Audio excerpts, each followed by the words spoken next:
Hello everyone, I am Bharat Raj. I am pursuing MTech degree in Environmental Engineering and Management from Pondicherry University. Today I am going to present my topic on noise impact prediction and assessment methods.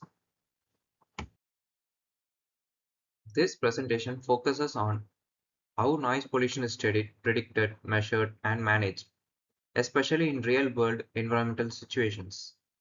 Noise pollution is one of the most common environmental problems in modern cities, but it is often ignored compared to air or water pollution. In this presentation, I will mainly focus on how noise pollution is studied, predicted, measured, and managed, especially in real-world environmental situations. And I will also explain what environmental noise is and how we predict and assess noise, what impact it does on society and health, and a real case study of airport noise pollution. So, what is environmental noise? Noise is an unwanted or unpleasant sound that disturbs our daily activities. It is different from normal sound. For example, music can be pleasant, but if it is too loud or played at a wrong time, it becomes noise.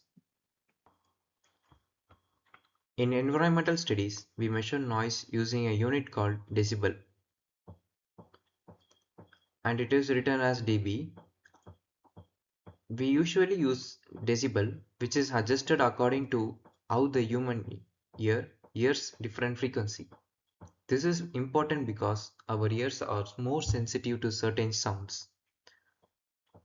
Now let's talk about the frequency range. Humans can hear sounds between 20 Hz to 20,000 Hz. Sounds below or above this range cannot be heard by us.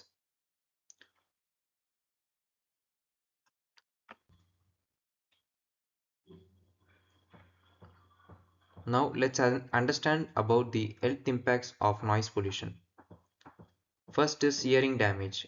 Continuous exposure to loud sound can affect our ears and may lead to permanent hearing loss over time. It also increases stress levels and can affect heart health by raising blood pressure. Second is sleep disturbance. Noise at night, especially from traffic or aircraft, can interrupt sleep.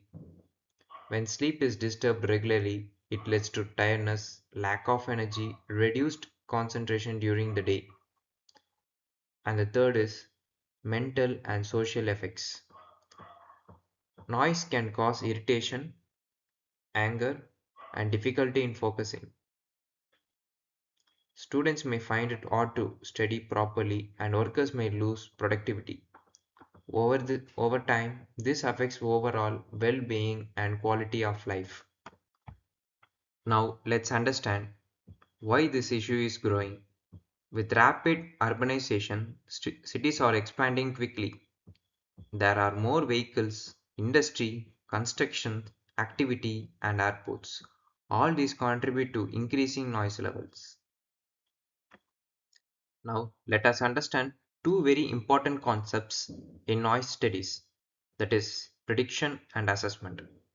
These are the two main stages used to analyze noise pollution. First, let us talk about the prediction. Prediction means estimating noise level before the project begins. For example, before constructing a highway, airport, or a factory, engineers try to predict how much noise will be produced. This is done by using mathematical models, noise mapping, baseline data. The main purpose of prediction is planning. It helps us identify potential problems yearly and take preventive measures. For example, if we predict high noise near a residential area, we can plan to build noise barriers or change the design.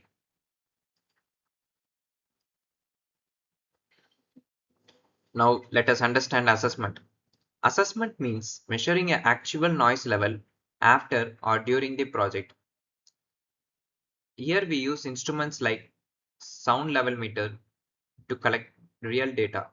Then we compare this data with standards such as CPCB or WHO limits to check whether the noise is acceptable or not. Assessment also includes studying social impacts like annoyance and health impacts like sleep disturbance. So, assessment tells us whether the project is causing harm and whether the corrective action is needed. Prediction helps us avoid problems while assessment helps us verify and improve the situations. So, together they form a complete system for managing noise pollution effectively. Prediction methods. Prediction methods are used to estimate noise level before a project begins. There are three main methods. First is baseline data collection, where we measure existing noise level before starting any project. And second is mathematical modeling, where we use formulas and software to predict how sound travels. And third is noise mapping, which visually shows noise level using a color pattern across an area. These methods are very important because they help planners make better decisions, reduce future problems, and protect people from excessive noise exposures. Now, let us understand about the mathematical modeling, which is one of the most important technique used in noise prediction. In this method, we use computer software and mathematical equations to simulate how sound spreads in a particular environment. Instead of measuring noise after construction, this method allows us to predict noise in advance. While performing this model, several important factors are considered. First is strength of noise source. This includes sources like traffic, machinery, or industrial equipment. Different sources produce different level of noise. And second is distance from noise. As sound travels away from its source, its intensity decreases. So areas further away experiences lower noise level. And the third is barriers and terrains. Buildings, trees, and walls can block or reduce noise. These are included in the model to make prediction more realistic.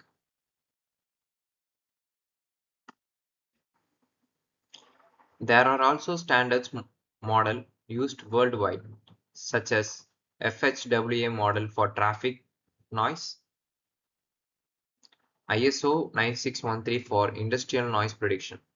These models ensure accuracy and consistency in analysis. This method helps engineers predict noise level before construction and design solutions in advance. Now let us understand the concept of noise mapping, which is very useful tool in noise prediction. Noise mapping is a method used to visually represent noise level in a particular area. Instead of just numbers, we use colors and contour line to show how noise is distributed. In a noise map, light colors usually present low level noise and dark color represent high noise level. This makes it very easy to identify which areas are quiet and which areas are heavily affected by noise. How is a noise map created? Noise map are usually developed by using the computer software. These software tools take inputs such as traffic volume, industrial activity, distance from source, surrounding building and terrain. Based on this data, the software generates a map showing noise level across the area.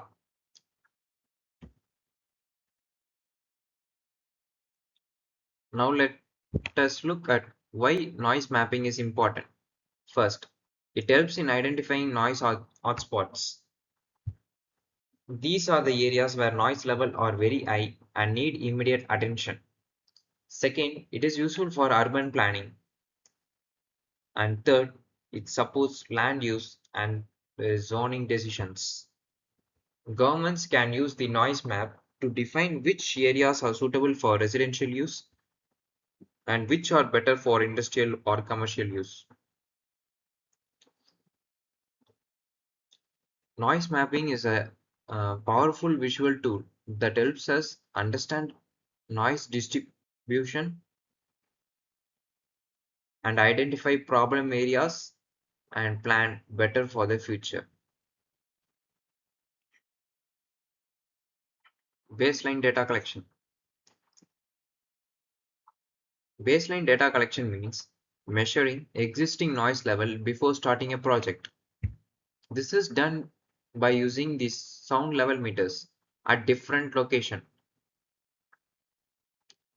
Baseline data collection helps us to understand current noise condition and to compare before and after project impacts and set realistic mitigation targets. It is important to measure both daytime and nighttime noise to get complete data. Baseline data act as a reference point for all future analysis.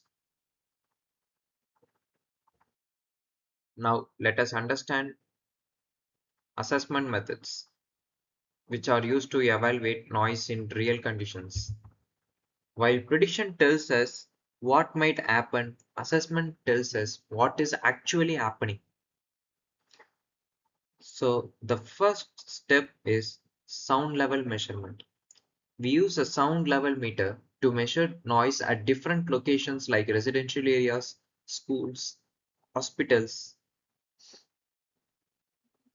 and next is comparison with standards.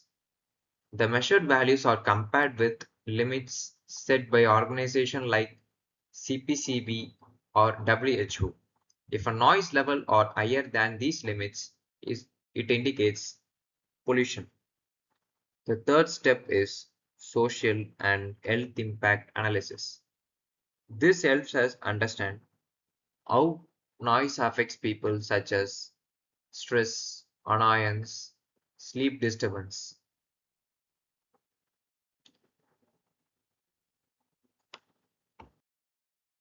Assessment methods helps us to measure real noise level and check whether the standards are followed regularly and understand the impacts of noise on people.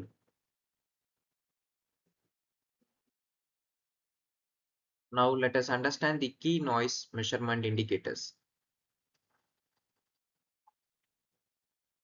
Key noise measurement indicators are used to describe noise level accurately. The most common indicators is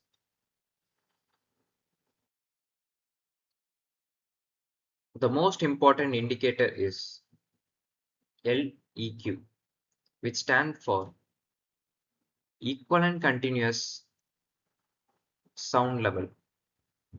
It represents the average noise level over a period of time.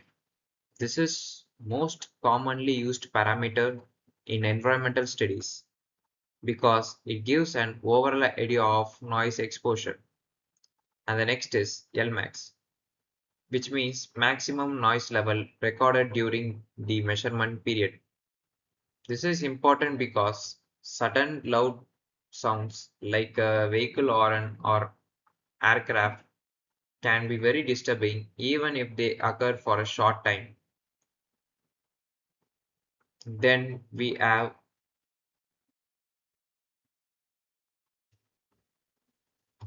minimum noise level. Minimum noise level helps us understand the quietest condition or background noise in that area. Why are the indicators important? Indicators are important because noise is not constant. It changes throughout the day. So using these different values helps us understand both the average noise and extreme condition. In sim um, in simple, equal and continuous sound level shows overall exposure. Maximum instantaneous noise level shows peak disturbance. Minimum noise level shows background level. Now let us understand monitoring parameters in more detail. In noise analysis, average values alone are not enough. That is why we use statistical indicators like L10, L50, L90. First, L10. L10 represents the noise level that is exited for 10% of the time. This is usually indicates loud or disturbing sound, such as vehicle horn or aircraft passing. These sounds are important because they cause maximum annoyance to people. L50. L50 represents the medium noise level. This means half the time noise is above this level and half the time it is below. It gives a general idea of overall noise environment. And then next is L90. L90 represents the background noise level. It shows the quieter condition when there is no major disturbance. For example, at night, when traffic is low, L90 become important. Why uh, these parameters are important for us? Because noise is not constant. It keeps changing throughout the day. If we only look at the values like LEQ, we may miss important variations. That is why continuous monitoring is required. Monitoring over long periods helps to capture day and night variation, peak traffic hours, seasonal changes. This improves the accuracy of data and helps in better decision making. Now, let's look at the CPCB monitoring and WHO guidelines in detail. Now, let's look at the CPCB monitoring protocol in detail. For any environmental study, accurate data is very important. That is why CPCB has set specific guidelines.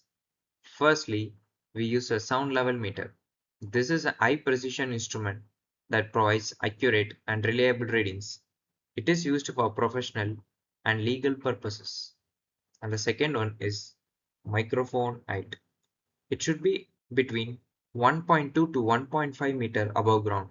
This represents the human ear level, so measurement reflect actual human exposure.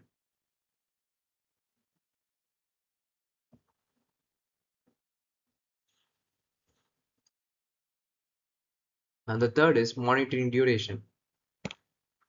The duration should be at least 6 to 8 hours. This ensures that we capture enough data, including different activities like traffic peaks. And the fourth is calibration. It is very important. The instrument must be calibrated before and after measurement to ensure accuracy. If the calibration is not done properly, the data may be incorrect. Why these steps are very important? Bec- It is important because noise data is used for decision making, legal complaints, and environmental reports. Any error can lead to wrong conclusion. For example, if noise is measured incorrectly, authorities may assume everything is fine even when people are actually suffering. So, following the CPCB protocol ensures accuracy, reliability, and standardization. Now, let us understand the factors that affect how noise travels and also known as noise propagation. Noise does not stay at the same everywhere. It changes depending on several conditions. The first factor is distance. As sound travels away from the source, it becomes weaker.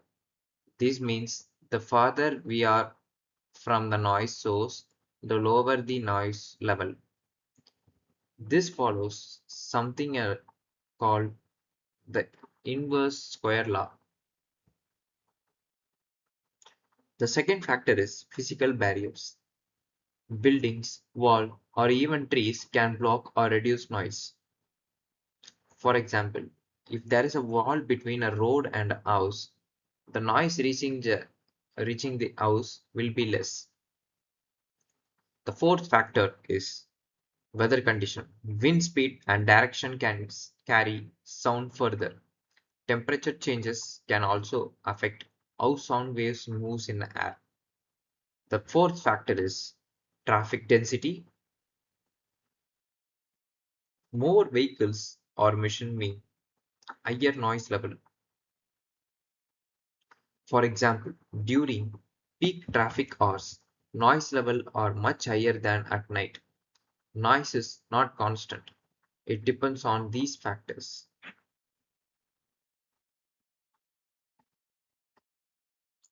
Now, let us discuss the social impacts of noise pollution. First is annoyance and discomfort. Continuous noise can make people feel irritated and stressed. Even if the noise is not extremely loud, constant exposure can disturb mental peace. Second is reduced productivity. Noise makes it difficult to concentrate. In workplaces, schools, or even at home, people may find it hard to focus on tasks. This reduces efficiency and performance. And the third is sleep disturbance. Noise at night, especially from the traffic or aircraft, interrupts sleep. Poor sleep led to tiredness, lack of concentration, and health problems. Now, let us discuss the health impacts of noise pollution in detail. Many people think noise is just annoying, but it actually has several health impacts. First is hearing impairment. Continuous exposure to high noise level can damage the inner ear. This led to permanent hearing loss. And the second is stress and mental fatigue. Noise activity activates the body stress response system. It increases hormone level like cortisol, which leads to mental exhaustion and anxiety. And the third is cardiovascular problems.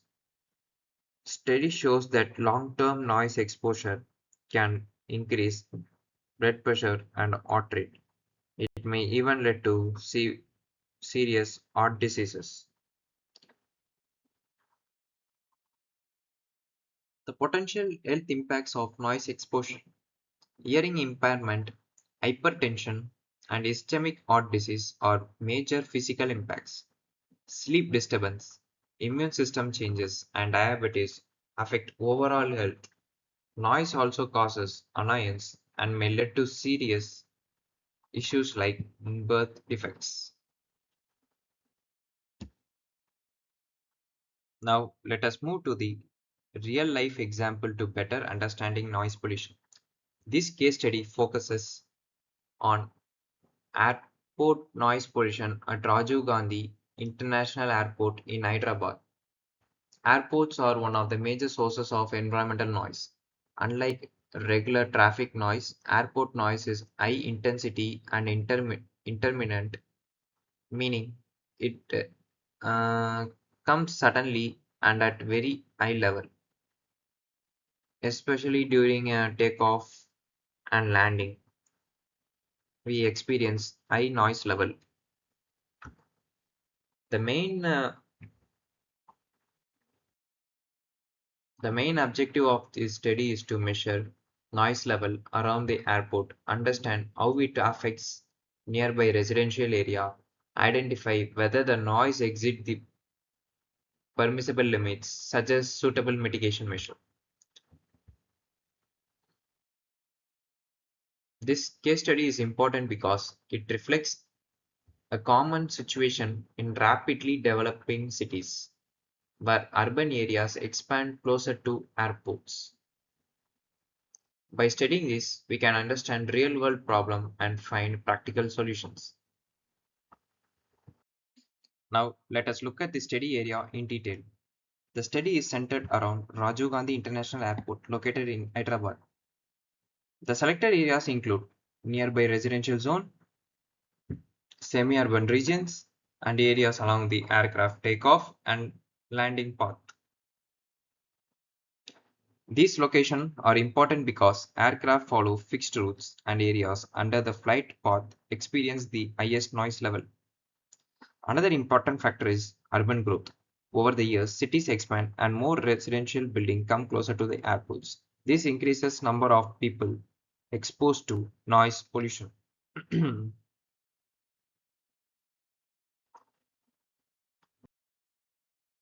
Now, let us look at the actual data from the study.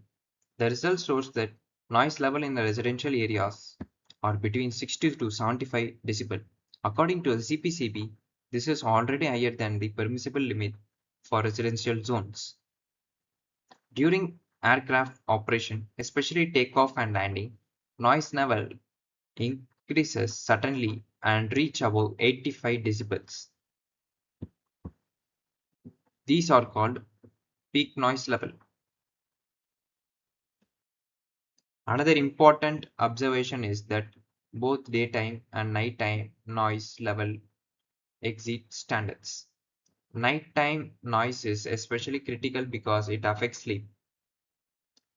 So, what does this data tell? It clearly shows that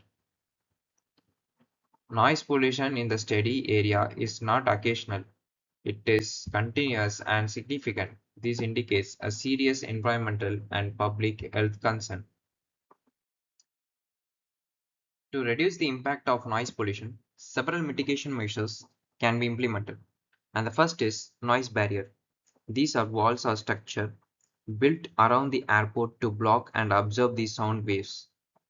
They reduce the amount of voice reaching residential areas. And the second is green buzzer zone. Planting trees and vegetation help absorb sound. Dense greenery act as a natural sound barrier.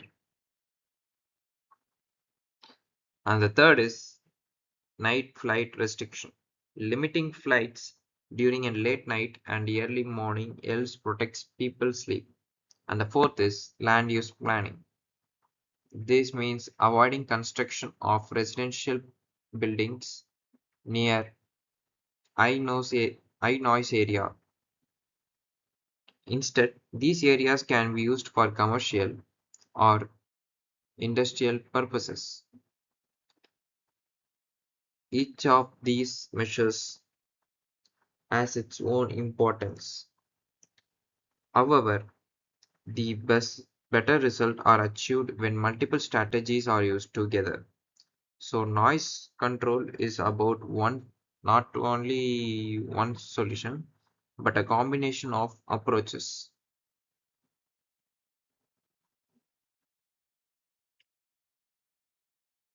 Now let us summarize the key findings of the study.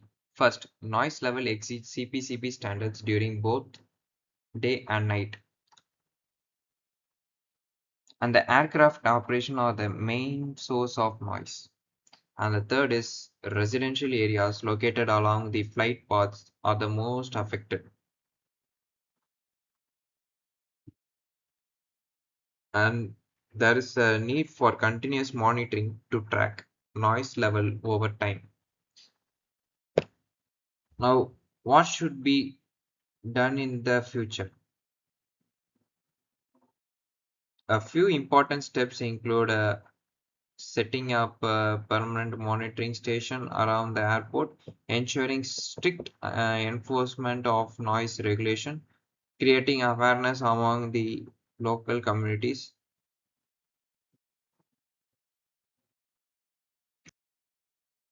Now, let us understand the overall impact of noise pollution. First, physiological impact. Noise increases stress hormone level in the body. It causes fatigue and discomfort. Second, the physiological impact. People feel irritated and annoyed due to continuous noise. Sleep is disturbed, which led to poor health and reduced concentration. And the third is environmental quality. Noise reduces the quality of living condition. People feel less comfortable in their homes. Let me give a simple example. If a person lives near an airport, they may used to sound, but their body still reacts to it.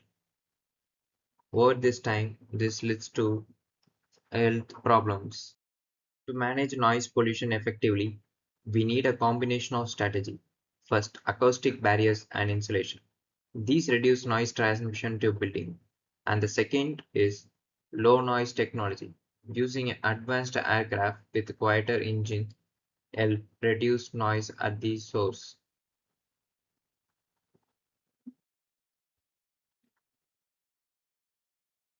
Operational controls. This includes limiting night flights and controlling the flight paths. Land use planning. Proper zoning ensures that residential areas are not developed in high noise zones. Now let us understand the engineering and operational control. First, acoustic barriers and insulation. It helps to reduce noise by blocking and limiting sound transmission. And second is low noise aviation technology. It focuses on reducing noise at the source by using improved aircraft design. And the third is operational control. It manages activities such as timing and procedure to minimize noise pollution. Finally, land use planning and buffer zone. It helps to reduce exposure by separating noisy areas from residential zone.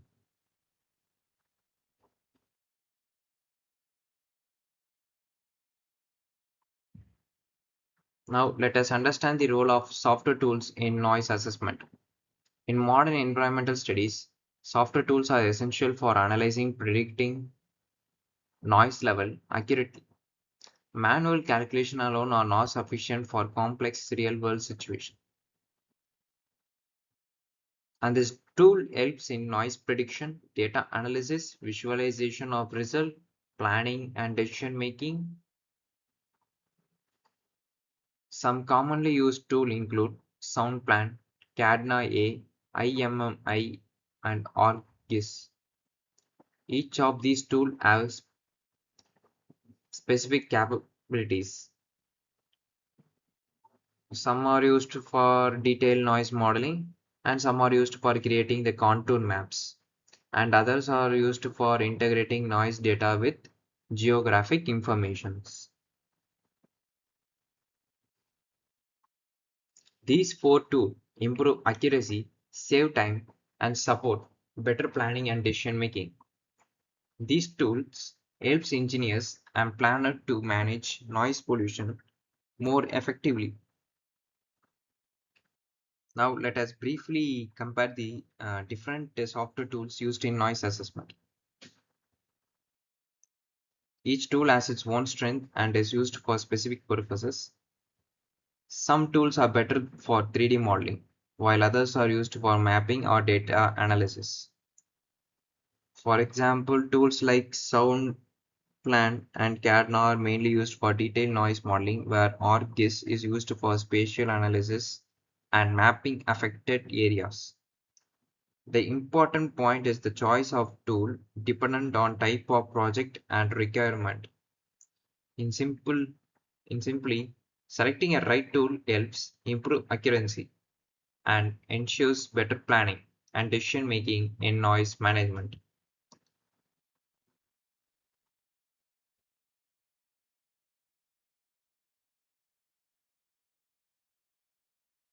Now let us look at the key takeaways. The first important is integrated assessment is essential.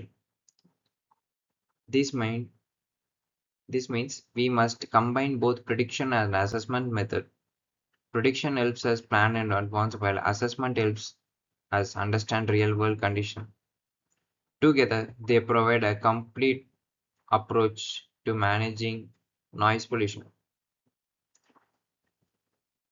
The second is compliance with standards like CPCB and WHO. Following a guideline set by authorities like CPCB and WHO is very important. These standards are designed to protect human health. If the noise level exceeds these limits, it can lead to serious health and environmental problems. The third point is importance of effective mitigation strategies.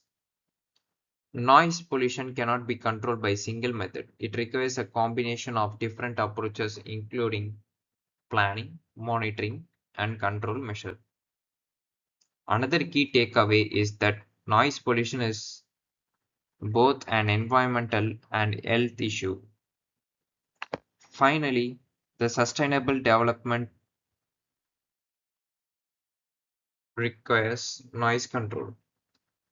As cities grow, it is important to balance development with environmental protection and proper noise management helps improve the quality of life and ensures the healthier environment. In conclusion, understanding, predicting, and controlling noise is essential for creating safe and sustainable communities.